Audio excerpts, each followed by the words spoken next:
त्रिपाठी एक बार पुनः आप सभी भाइयों बहनों की सेवा में उत्तर प्रदेश विशेष की कक्षाएं लेकर उपस्थित हुआ हूं। आपको पता ही है कि मैं लगातार कक्षाएं आपके लिए लेके आ रहा हूं। आज हमारी 7वीं क्लास है। लगातार 1, 2, 3, 4, 5, 6 और आज 7वीं क्लास है और मैंने बहुत ही मेहनत के साथ आप लोगों के लिए ये सारा मैटर तैयार किया है। बहुत ही मेहनत के साथ मैं आपको मैटर प्रोवाइड करता हूं।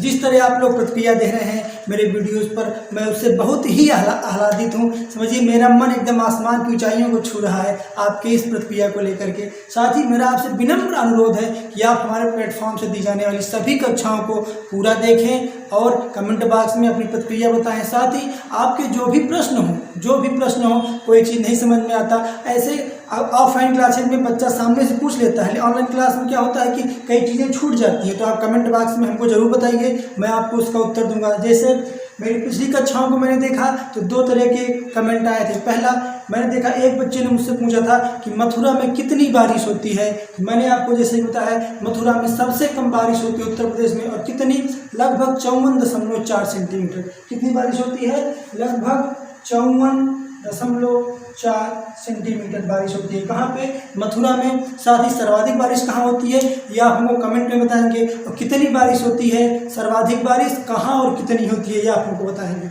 दूसरी बात, एक छात्र ने पूछा था कि सर आपने बताया था समानांतर सरकार क्या होता है, तो ये इतिहास के विषय का प्रश्न है। फिर भी मैं आपको एक ब्रीफ नॉलेज, ऊपर का नॉलेज दे देता हूँ। जैसे कि आप जानेंगे समानांतर सरकार का तात्पर्य होता है कि जैसे मान लीजिए कोई सरकार चल रही है, कोई सत्ता चल रही है, उसी के साथ में आप अपनी सत्ता स्थापित कर दें, उसको कहा जाता है समानांतर सरकार। जैसे हमारे भारत में जब अंग्रेजों का शासन था तो अंग्रेजों की सरकार चल रही थी, सेम उसी के समानांतर, एकदम उसी के जैसे एक सरकार बनाई थी माननीय चित्तू पांडे जी ने बलिया में, तो कहा जाता है कि बलिया में उन्होंने समानांतर सरकार बनाई थी। तो समानांतर सरकार क्या है? समानांतर सरकार का सीधा मतलब है कि आप जो सरकार चल रही है उसके समकक्ष अपनी सरकार चला रहे हैं, या कोई ऐसी सरकार जो किसी सरकार के समकक्ष चलती है उसको समानांतर सरकार कहते हैं। जैसे केंद्र में भी माननीय मोदी जी की सरकार है और कोई ये कहते हैं कि नहीं, मैं इस सरकार को नहीं मानता, मैं प्रतापगढ़ इलाहाबाद में अपनी सरकार स्थापित करूंगा, उसको क्या कहा जाएगा? समानांतर सरकार कही जाती है। समानांतर का चिन्ह आप लोग जानते होंगे, मैथ में ऐसे होता है, जो 2 चीज़ें एक दूसरे के साथ चलती हैं उसको क्या बोलते हैं? समानांतर बोलते हैं। तो जाहिर सी बात है आप लोगों को अपने प्रश्न का उत्तर मिल गया होगा। अब मैं आज की क्लास पे आता हूँ। मैं आपको उत्तर प्रदेश का नदी तंत्र पढ़ा रहा था, कैसे उत्तर प्रदेश की नदियाँ बनती हैं, कहाँ से आती हैं, इसका मैंने आपको पूरा मैप समझाया था। आज मैं दोबारा आपके मस्तिष्क में उस मैप को रिकैप कराऊंगा, साथ ही उसकी छोटी बड़ी बातें आपको बताऊँगा। जैसा कि आप जानते हैं मैंने पूरा सा मैप बनाया है। अब इसके एक एक पॉइंट को आप देखेंगे मेरे साथ में। साथ ही पहली नदी जो है हमारे यहाँ की सबसे फेमस नदी जो है, उस नदी का नाम है गंगा नदी। क्या नाम है? गंगा नदी। मैंने कल आपसे कहा था, आप कमेंट बॉक्स में हमको बताएंगे गंगा नदी को अन्य किन नामों से जाना जाता है। तो गंगा नदी के अन्य नाम है देव नदी, सुरसरी, भागीरथी, जाह्नवी और पद्मा नदी। पद्मा नदी इसे कहाँ कहा जाता है? तो पद्मा नदी इसे जो है बांग्लादेश में कहा जाता है, और बाकी सुरसरी, जाह्नवी, देव नदी इसके पर्यायवाची शब्द हैं। तो ध्यान देंगे, गंगा नदी अन्य किस नामों से जानी जाती है? पद्मा नाम से। किस नाम से? पद्मा नाम से। कहाँ जानी जाती है? बांग्लादेश में। कहाँ जानी जाती है? बांग्लादेश में। आप देखेंगे एक क्वेश्चन बहुत बार पूछा जाता है कि बांग्लादेश का क्या नाम है। अब इस गंगा नदी के विषय में कुछ खास बातें जो हम आप देखेंगे वो क्या है? पहली खास बात कि गंगा नदी का उद्गम कहाँ से होता है? गंगा नदी का उद्गम कहाँ से होता है? उद्गम मतलब जन्म। आप देखेंगे ये हमारी सबसे मुख्य नदी है गंगा नदी। कौन सी नदी है? गंगा नदी। यहाँ से इस नदी का उद्गम हो रहा, ये नदी ऐसे बहते बहते बहते बहते बहते बहते आगे चली जा रही है। ध्यान देंगे, गंगा नदी का उद्गम कहाँ से होता है? गंगा नदी का उद्गम यहाँ से हो रहा, इसका उद्गम होता है गंगोत्री हिमनद से। कहाँ से? गंगोत्री हिमनद से। गंगोत्री हिमनद से। गंगोत्री हिमनद कहाँ है? उत्तराखंड में। मैं यूके लिखा मतलब उत्तराखंड। उत्तराखंड में किस जगह से? गोमुख नामक स्थान से। कहाँ से? गोमुख नामक स्थान से। तो कहाँ से इसका जन्म हो रहा? गंगोत्री हिमनद के गोमुख नामक स्थान से। और ये स्थान कहाँ है? उत्तराखंड में। ये जगह क्या हो गई? उत्तराखंड में। अगला प्रश्न आता है, गंगा नदी उत्तर प्रदेश में कहाँ से प्रवेश करती है? यूपी में प्रवेश।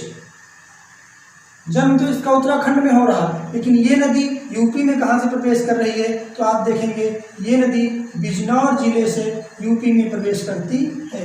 किस जिले से? बिजनौर जिले से। यहाँ से यूपी में प्रवेश कर रही, तो यहाँ पे कौन सा जिला होगा? बिजनौर। कौन सा जिला होगा?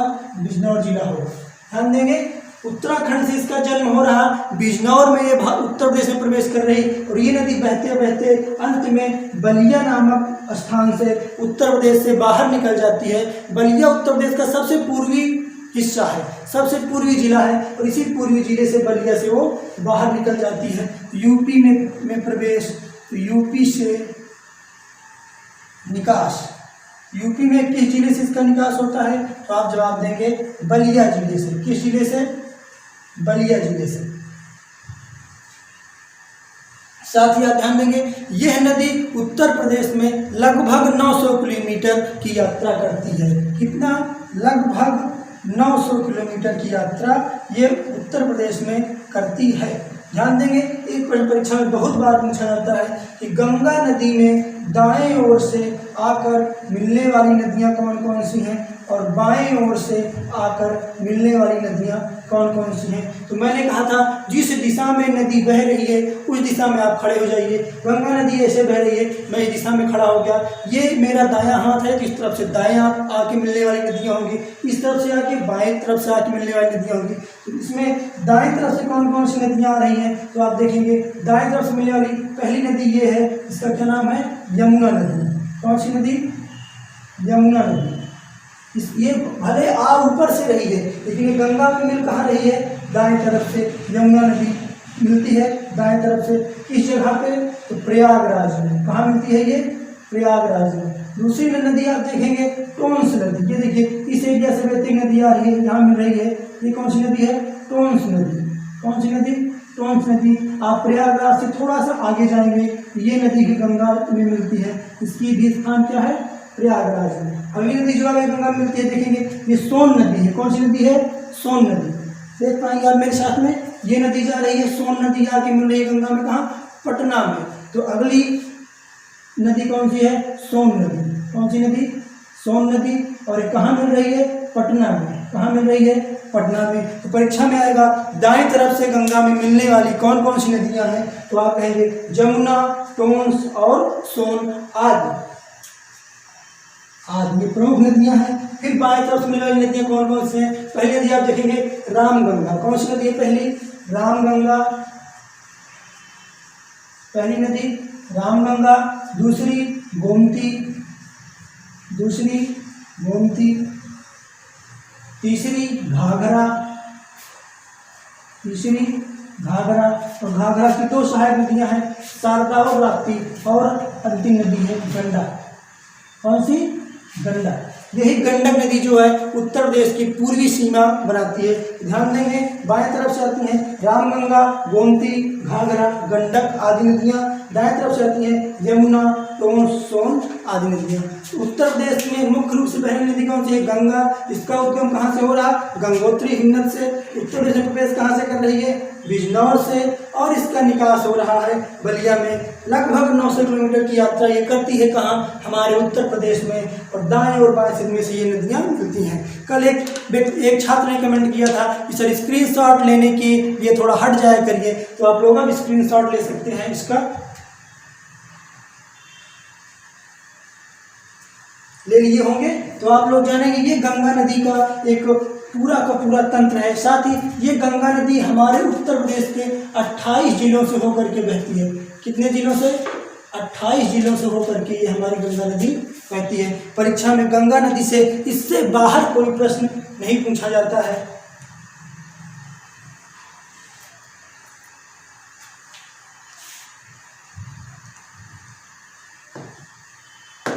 ध्यान देंगे, इससे बाहर कोई प्रश्न आपको गंगा नदी से नहीं मिलेगा। जितने भी प्रश्न हैं इसमें सारे के सारे गंगा नदी के प्रश्न मैंने आपके लिए समेट के लाया है। अगली नदी जो आती है प्रमुख नदी वो कौन सी नदी है? यमुना नदी। कौन सी नदी? यमुना नदी। सेम वही प्रक्रिया हम देखेंगे। यमुना नदी का उद्गम कहाँ से हो रहा? उद्गम मतलब इसका जन्म कहाँ से, इस नदी का जन्म हो रहा? तो आप लोग ध्यान देंगे, इस नदी का जन्म होता है यमुनोत्री हिमनद से। कहाँ से? यमुनोत्री हिमनद से। इसको उत्तर काशी भी बोलते हैं। क्या बोलते हैं? उत्तर काशी। यमुनोत्री हिमनद के बंदर पुंछ नामक स्थान से। कहाँ से? बंदर पुंछ नामक स्थान से जन्म हो रहा है। किसका उद्गम हो रहा? किसका? उद्गम हो रहा है यमुना नदी का। कहाँ से? यमुनोत्री हिमनद से। साथ ही इसका यूपी में प्रवेश कहाँ हो रहा? यूपी के किस जनपद से प्रवेश करती है? इसका उत्तर होगा सहारनपुर से। कहाँ से? सहारनपुर से। और सहारनपुर के लिए मैंने आपको बताया था ये सबसे उत्तरी जिला है। ये हो गया बंदरपुंछ। क्या हो गया? बंदरपुंछ से इसका जन्म हो रहा और ये प्रवेश कर रही कहाँ से? सहारनपुर से। कहाँ से? सहारनपुर से प्रवेश कर रही है। और इसका गंगा में मिलन कहाँ से होता है? गंगा में इसका मिलन किस जनपद में होता है? मैंने आपको कई बार इसका उत्तर दिया है। इसका मिलन गंगा में होता है प्रयागराज में। कहाँ होता है? प्रयागराज में।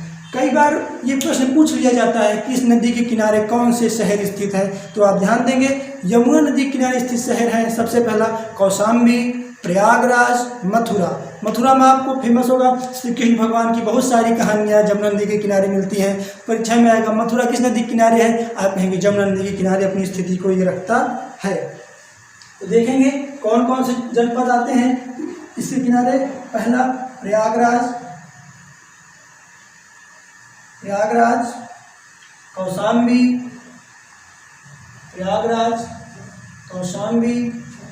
मथुरा, प्रयागराज, कौशाम्बी, मथुरा, आगरा आदि ये जनपद आते हैं इसके किनारे। अब फिर से ध्यान देंगे, यमुना नदी कौन सी नदी? यमुना नदी। इसका जन्म कहाँ से हो रहा है? यमुनोत्री हिमनद से। कहाँ से इसका जन्म हो रहा? यमुनोत्री हिमनद के बंदरपुंछ नामक स्थान से। उत्तर प्रदेश में कहाँ से प्रवेश कर रही है? सहारनपुर से। गंगा में ये कहाँ मिल रही है? प्रयागराज में। और इसके किनारे बसे हुए जो शहर हैं वो हैं प्रयागराज, कौशाम्बी, मथुरा, आगरा आदि। और ये लगभग 19 जिलों से होकर के हमारे बहती है। कितने जिले से? 19 जिले से। तो आप लोगों के लिए ये हुआ यमुना नदी तंत्र। इसके बारे में खास बातें आप लोग स्क्रीनशॉट ले सकते हैं। अब अगली नदी जो हमारी होगी उसका नाम होगा रामगंगा। क्या नाम होगा? रामगंगा। इसी तरह मैंने मैप में पूरी ये सब चीज़ें आपको दिखाई थी, मैं आपको लिखवा दे रहा हूँ। आप अपनी नोटबुक में इसको नोट करेंगे। ये इनसे परीक्षा में सबसे ज़्यादा प्रश्न पूछा जा रहा है, इसलिए मैंने इसके लिए आपके लिए 2 वीडियो बनाया है ताकि आपके प्रश्न इससे गलत ना हो। अगली नदी जो है उसका नाम है रामगंगा। क्या नाम है इसका? रामगंगा। इसकी स्थिति क्या है? ये सहायक नदी है। क्या है ये? सहायक नदी है। किसकी? गंगा की। किसकी सहायक नदी है ये? गंगा की। इसके नाम में भी गंगा है, तो आप ध्यान देंगे रामगंगा गंगा की सहायक नदी है। फिर अगला प्रश्न, इसका जन्म कहाँ होता है? ये पौड़ी एक जिला है। पौड़ी जिले में इसका क्या होता है? जन्म होता है। पौड़ी जिले में इसका जन्म होता है। और ये कन्नौज में इसका गंगा में मिलन कहाँ होता है? कन्नौज जिले में गंगा में मिलन। गंगा में मिलन कहाँ होता है इसका? कन्नौज जिले में होता है। कन्नौज जिले में। तो ध्यान देंगे रामगंगा गंगा की एक सहायक नदी है जिसका गंगा में मिलन कहाँ होता है? कन्नौज जिले में। इसका जन्म कहाँ होता है? पौड़ी जिले में। इससे ज़्यादा इसके विषय में कुछ पूछा नहीं जाता है। इसमें देखेंगे इसकी जो खास सबसे ज़्यादा जिला कन्नौज, इसके बारे में पूछा जाता है कि कन्नौज में किस नदी का मिलन गंगा में होता है? तो आप कहेंगे कन्नौज में रामगंगा नदी का मिलन होता है। किसमें? गंगा में।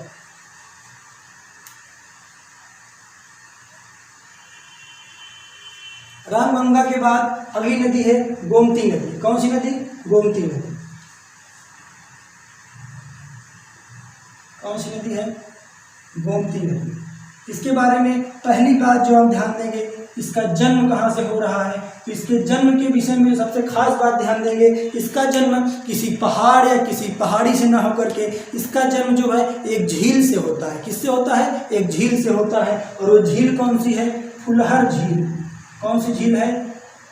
फुलहर झील। मैंने कल भी आपको ये बात बताई थी। इसका एक नाम और है, कहीं के इसको गोमत झील भी कहते हैं। क्या कहते हैं? गोमत झील। क्योंकि गोमत से इसका जन्म हो रहा है, इसलिए इसका नाम क्या है? गोमती। और ये कहाँ है? फुलहर झील और गोमत झील ये दोनों हैं पीलीभीत में। कहाँ पे? पीलीभीत में। और जब ये आती है तो गोमती, तो ये कहाँ पे आके मिल जाती है? गंगा में, गाजीपुर में। तो गंगा में इसका मिलन कहाँ हो रहा है? गंगा में मिलन। गंगा में कहाँ मिलती है? तो आप ध्यान देंगे, गंगा में मिलती है गाजीपुर में। कहाँ मिलती है? गाजीपुर में। गाजीपुर में। और वो जगह जहाँ पे मिलती है उसका नाम है कैथी। क्या नाम है? कैथी। आप ध्यान देंगे, हमारा गाजीपुर जो है वो अफीम की खेती के लिए बहुत ही फेमस है। तो गाजीपुर में मिलती है। साथ ही इसके किनारे बसे हुए कुछ शहर हैं जो परीक्षा में पूछे जाते हैं। आप ध्यान देंगे, गोमती नदी किनारे बसा शहर है लखनऊ। कौन सा? लखनऊ। दूसरा शहर है जौनपुर। ये दोनों शहर बहुत बार परीक्षा में पूछे जाते हैं। क्यों पूछे जाते हैं? क्योंकि लखनऊ को कहा जाता है नवाबों का शहर। क्या कहा जाता है? नवाबों का शहर। यहाँ की तहजीब बहुत फेमस है, यहाँ का अदब बहुत फेमस है। और दूसरा है जौनपुर। मैंने पूरा सरकी साम्राज्य आपको बताया है कि जौनपुर को पूरब का सिराज कहा जाता है। क्या कहा जाता है? पूरब का सिराज। और जौनपुर को पूरब का सिराज किसने बनाया था? आप लोग कमेंट बॉक्स में करके बताएंगे। मैंने आपको इसके पहले कक्षा में इसका पूरा का पूरा विवरण दिया था। ये हो गई गोमती नदी के बारे में। खास बात क्या रखेंगे? ये फुलहर झील से, गोमत झील से इसका जन्म होता है। ये झील कहाँ है? पीलीभीत में है। साथ ही गंगा में इसका मिलन कहाँ होता है? गाजीपुर में होता है। और लखनऊ, जौनपुर आदि शहर इसके किनारे बसे हुए हैं। सबसे ज़्यादा जिससे क्वेश्चन पूछा जाता है वो यही पूछा जाता है कि निम्न में से कौन सी नदी ऐसी है जो कि नहीं जन्म लेती पहाड़ों से? तो ऑप्शन में कौन सा आएगा? फुलहर झील से उत्पन्न होने वाली गोमती नदी। इसकी एक सहायक नदी है, ध्यान देंगे, इसकी एक सहायक नदी है। कौन सी? सई नदी। कौन सी? सई नदी। परीक्षा में अगर सई किसकी सहायक नदी है तो आप कहेंगे सई सहायक नदी है किसकी? गोमती नदी की। मुझको उम्मीद है कि आप लोगों को बातें बहुत अच्छे से समझ में आ रही होंगी। यहाँ तक हम पहुँचे कहाँ तक? गोमती नदी तक। गोमती के बाद अगली नदी है घाघरा नदी। कौन सी नदी है? घाघरा नदी।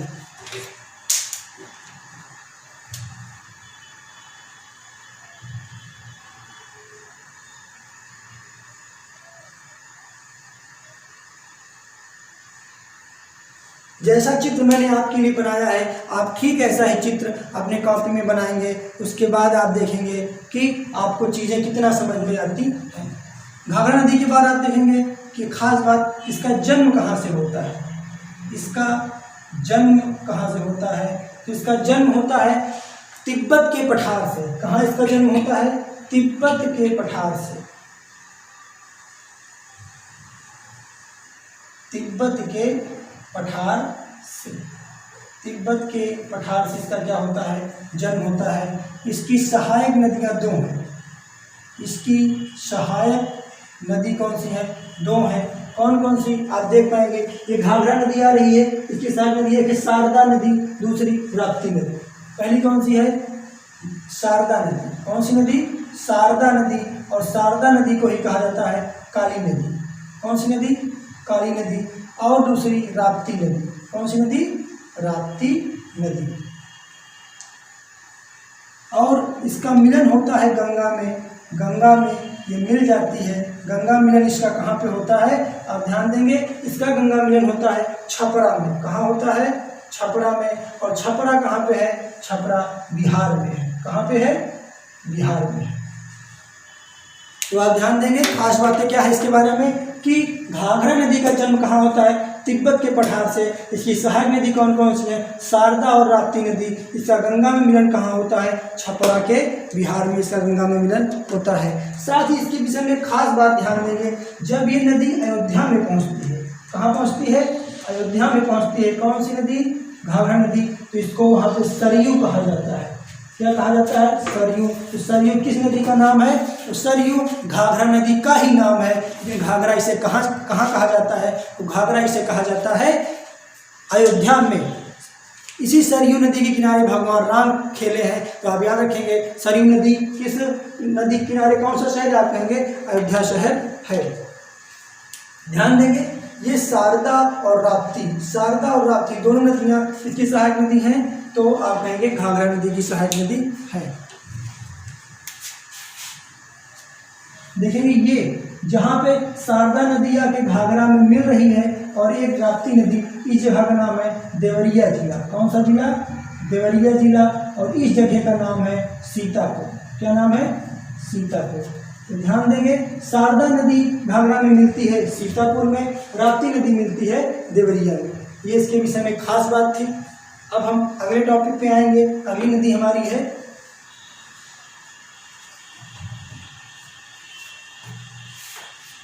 अगली नदी जो हमारी आती है उसका नाम है गंडक नदी। कौन सी नदी?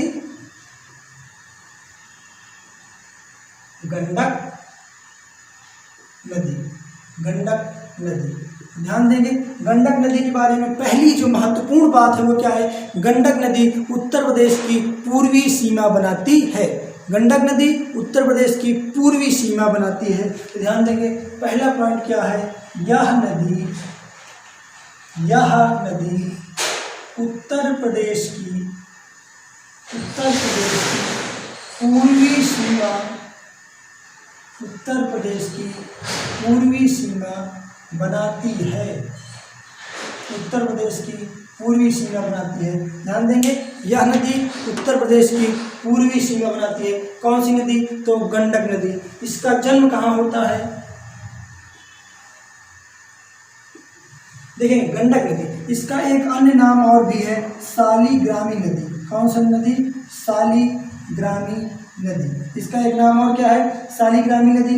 शालिग्रामी नदी इसको क्यों कहा जाता है? अगर आप लोग ग्रामीण पृष्ठभूमि के हैं तो आप जानते होंगे गांव में जब पूजा वूजा सुनाई जाती है तो एक छोटा काले रंग का पत्थर जिसको लोग भगवान मानते हैं उसको बोलते हैं शालिग्राम भगवान। देखो छोटा सा पत्थर होता है, पंडित जी उसको लेके आते हैं। तो ये शालिग्राम वाला जो पत्थर है यही नदी बहा के लाती है अपने साथ में, इसलिए इसको कौन सी नदी कहा जाता है? शालिग्रामी नदी। तो ध्यान रखेंगे शालिग्राम पत्थर लाने के कारण, कौन सा?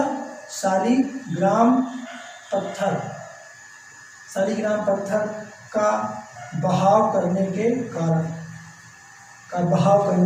तो ध्यान देंगे गांव में आप जाके उसको पत्थर नहीं बोलेंगे, उनको भगवान का दर्जा दिया जाता है। तो आप क्या कहेंगे? वो भगवान है। लेकिन वो किस नदी में पाई जाता है वो पत्थर? तो आप कहेंगे गंडक नदी में। गंडक नदी का और एक उपनाम क्या है? तो आप कहेंगे इसका उपनाम क्या है? शालिग्रामी नदी। और ये गंगा में कहाँ पे मिलती है? इसका गंगा मिलन जो होता है वो कहाँ होता है? वो होता है पटना में। कहाँ होता है? पटना में। तो ध्यान देंगे ये मैंने आपको बताया कौन सी बाएं ओर से आने वाली अंतिम नदी कौन सी नदी? गंडक नदी। यह उत्तर प्रदेश की पूर्वी सीमा बनाती है। साथ ही इसे शालिग्रामी नदी भी कहा जाता है। क्यों कहा जाता है? क्योंकि शालिग्राम पत्थर को अपने साथ लेके आती है। साथ ही इसका गंगा में मिलन कहाँ होता है? तो इसका गंगा मिलन पटना में होता है। अब ये देखें कि मैंने ऊपर की सारी नदियाँ आपको बताया, रामगंगा, गोमती, घाघरा और गंडक। राप्ती और शारदा नदियाँ दोनों किसकी सहायक हैं? घाघरा की। कहाँ मिलती है? कौन सा? सीतापुर और देवरिया में। अब हम नीचे से गंगा में आके मिलने वाली नदियों के बारे में अध्ययन करेंगे और हम पाएंगे कि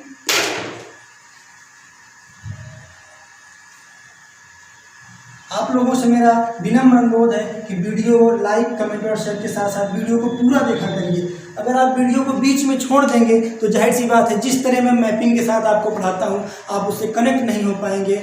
ये कहा जाता है सफलता जो है एक दिन में नहीं मिलती। सफलता छोटे छोटे प्रयासों का एक जो है बड़ा रूप है। आप एक दिन में 10 घंटे पढ़ के सफलता नहीं पा सकते, लेकिन आप एक घंटे 10 दिन पढ़ के बहुत सारा अचीव कर सकते हैं। तो एक दिन में ज़्यादा पढ़ने का मतलब नहीं है, मतलब यह सफलता निरंतर छोटे छोटे प्रयासों का परिणाम है। कहा जाता है कि अगर आपने नाम सुना होगा, बिजली का आविष्कार जब हुआ था तो वैज्ञानिक महोदय जो थे उनसे ये कहा गया कि आपने इस बिजली बनाने के लिए कितने शोध किए। उन्होंने कहा मैंने हज़ारों शोध किए हैं। तो कहा गया आप हज़ारों शोध के बाद भी आप बिजली नहीं बना पाए, आप निराश नहीं हुए। उन्होंने कहा मैं ये जानता हूँ कि कितने हज़ार तरीके से बिजली नहीं बनाई जा सकती। यानी इंसान हर बार कुछ न कुछ सीखता है। उन्होंने जब बिजली बनाई उसके पहले उन्होंने 1000 प्रयोग किए थे, तो वो ये जान चुके थे कि इन प्रयोगों से बिजली का निर्माण नहीं हो सकता। तो हर चीज़ें कुछ न कुछ हमको देख के जाती हैं। तो वीडियो आप पूरा देखेंगे, मैप के साथ देखेंगे, तो जाहिर सी बात है आपके दिमाग में चीज़ें डायरेक्ट प्रवेश करेंगी। तो गंगा में मिलने वाली अगली नदी कौन सी नदी है? सोन नदी। कौन सी नदी? सोन नदी।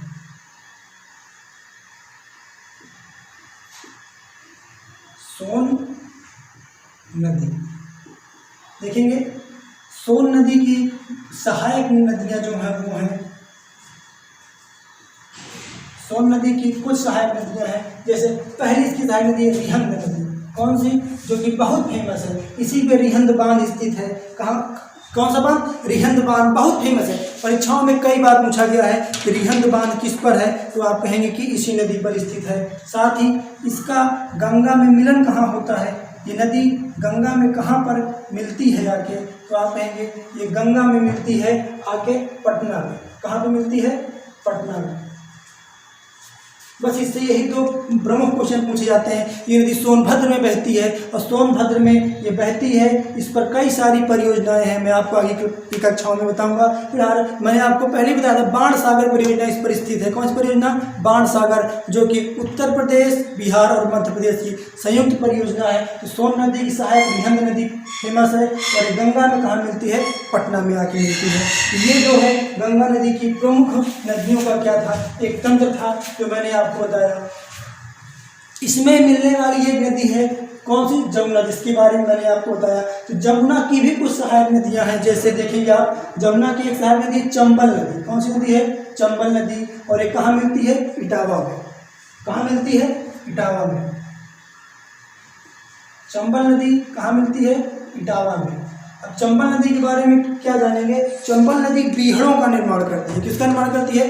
बीहड़ों का निर्माण करती है। और बीहड़ क्या होते हैं? नदियाँ जब अपना मार्ग किसी रास्ते से बदल देती हैं तो वहाँ पे क्या है, बहुत ऊंची और नीचे ऐसे स्थान बन जाते हैं और नलिकाएं बन जाती हैं। तो वहाँ पे क्या है, कई तरह के चोर डाकू छिपने लगते हैं। इसलिए चंबल के डाकू फेमस थे, कई लोगों का नाम आप जानते होंगे। तो चंबल नदी इटावा में मिलती है और ये बीहड़ों का निर्माण करती है। किसका निर्माण करती है? बीहड़ों का। अगली नदी है सिंध नदी और इसका जन्म कहाँ से होता है? एमपी से। कहाँ से? एमपी से चंबल नदी का जन्म होता है। सिंध नदी जो है ये जालौन में मिलती है। कौन सी नदी? सिंध नदी। सिंध नदी कहाँ मिलती है? जालौन में मिलती है। और इसका जन्म कहाँ से होता है? राजस्थान से। कहाँ से? राजस्थान से। ध्यान देंगे, जो हमारी चंबल नदी है एमपी से जन्म ले रही है और इटावा में मिल रही है, और जो हमारी सिंध नदी है राजस्थान से जन्म ले रही है और जालौन में मिल रही है। फिर हमारी जो बेतवा नदी है ये भी एमपी से जन्म ले रही है और कहाँ मिल रही है? हमीरपुर में। कौन सी? बेतवा नदी। कहाँ मिल रही? हमीरपुर में। कहाँ मिल रही? हमीरपुर में। 3 नदी मैंने आपको बताया, चंबल, सिंध और बेतवा, क्रमशः इटावा, जालौन और हमीरपुर में मिलती है। चंबल का जन्म कहाँ होता है? एमपी से होता है। सिंध का जन्म कहाँ से होता है? राजस्थान से होता है। बेतवा का जन्म कहाँ से होता है? एमपी से होता है। ध्यान देंगे, राजस्थान इस एरिया में पड़ता है। ये नदी ऐसे ऐसे करके यहाँ से इसका जन्म होता है, ऐसे बहते बहते ही आती है, दक्षिण से नहीं आती। ज़्यादा ध्यान देंगे, राजस्थान से इसका जन्म होता है। और अगली नदी जो है केन नदी। कौन सी नदी? केन नदी। और ये मिलती है कहाँ पे जाके? बांदा में। कहाँ पे मिलती है ये? बांदा में। और इसका जन्म कहाँ से होता है? इसका जन्म होता है कैमूर पहाड़ी से। कहाँ से? कैमूर पहाड़ी से, कैमूर की पहाड़ी से। ठीक। तो आप ध्यान देंगे खास बातें इन चारों के बारे में। चंबल का जन्म कहाँ से हो रहा है? एमपी से। सिंध का जन्म कहाँ से हो रहा है? राजस्थान से। बेतवा का जन्म कहाँ हो रहा है? एमपी से।